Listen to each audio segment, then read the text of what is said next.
عتاب. ما مشيتي كده مرة واحدة وقلبتي وشك. ما ده هي لا تكوني حسيتي بحاجة بكلام اللي اسمه واد باسم ده عن مصر. مفيش حاجة يا أستاذ رفيق، أنا عايزة أقعد لوحدي بس شوية. طب في موضوع عايزين نتكلم فيه ومش هينفع يستنى. اتفضل اتفضل، كببها في وشي أكتر ما أنا ناقصة. بقى احنا يا ستي لازم ننفذ الخطة وبأسرع وقت. ليه؟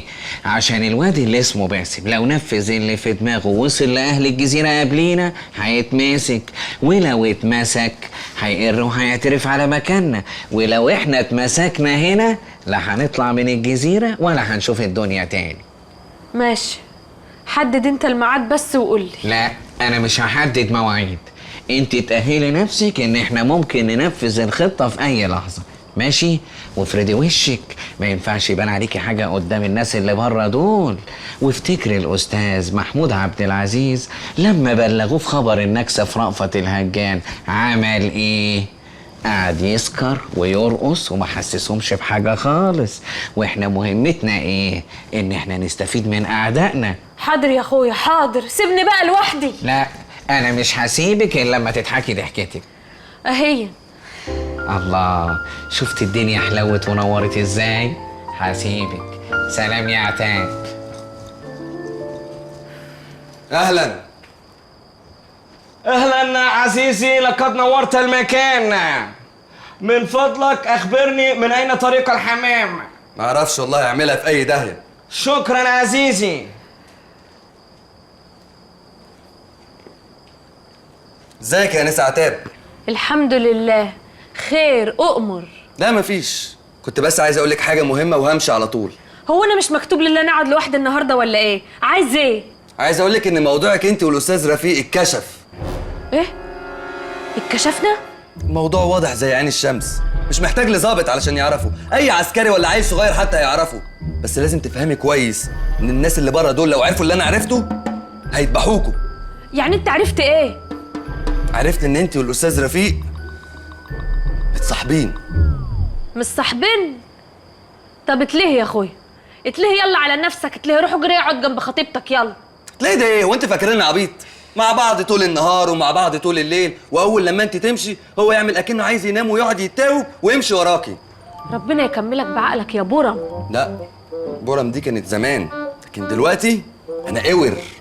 ماشي يا قور، روح اتقور بقى جنب خطيبتك يلا روح، سيبني لوحدي. اسيبك؟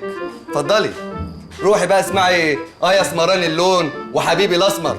بس لازم تفهمي ان الانسان اللي انت بتحبيه ده معقد، طول الليل بيقعد يغني، دول عايروني وقالوا لي يا اسمر اللون يا لالي. كتخبى في هبلك عيل اهبل. استغفر الله العظيم يا رب. هو انا ناقصه برجله في دماغي؟ جاسوسه وهروب وعصابات ومخدرات وبلا ازرق. يكونش اللي انا فيه حلم ولا دي تهيؤات من عقل الباطل؟ لا اكيد لا. الظاهر اللي انا عملت حاجه وحشه قوي في حياتي عشان كل ده وين يحصل لي. سامحني يا رب، سامحني يا رب، انا اكيد ما اقصدش. لا استغفر الله العظيم، يمكن يكون قصدي وانا مش فاكره ولا حاجه. سامحني يا رب والنبي، سامحني واكتب لي اللي فيه الخير. اكتشفت بقى ان انت انسانه يعني هو انت قبل ما يحدفوكي عليا كنت بتشتغلي ايه؟ ايه الموهبه؟ بص يا اخ رفيق، احنا سمر زي بعض، وانا عارف انك غيران يعني مني قاعد وسط الحريم وانت قاعد جنب فرج. بس انا عايزك تحب فرج المعفن اللي انت قاعد جاره ده عشان توصل للمكان اللي انا فيه. وتعالى ندردش وناخد على بعض. يعني قول لي مثلا انت شغال فين؟ قلت لك في السابق انني كنت اعمل كمحاسب. محاسب؟ يعني مش محلل رياضي؟ سيبك منه. محاسب فين بالظبط؟ ما تفك كده يا رفيق، ها؟ يعني لسه القعده هتطول، انت هتنقطنا كلمه بكلمه، ها؟ فك كده فك كده. ايوه يا اخويا، فك كده وفضفض لنا، وبعدين احنا حاسين بيك وحاسين بغربتك، بس ده كله عشان انت لسه جديد، لكن لما تتعود علينا وتاخد علينا هتحبنا يعني احنا في الاول ما كناش بنطيق بعض، لكن تعالى شوفنا دلوقتي بقينا اهل واسره لدرجه اننا بنحمي بعضنا. لا مش لدرجه ان احنا نحمي بعض يعني. بص احنا اصحاب بس مجبرين على بعض.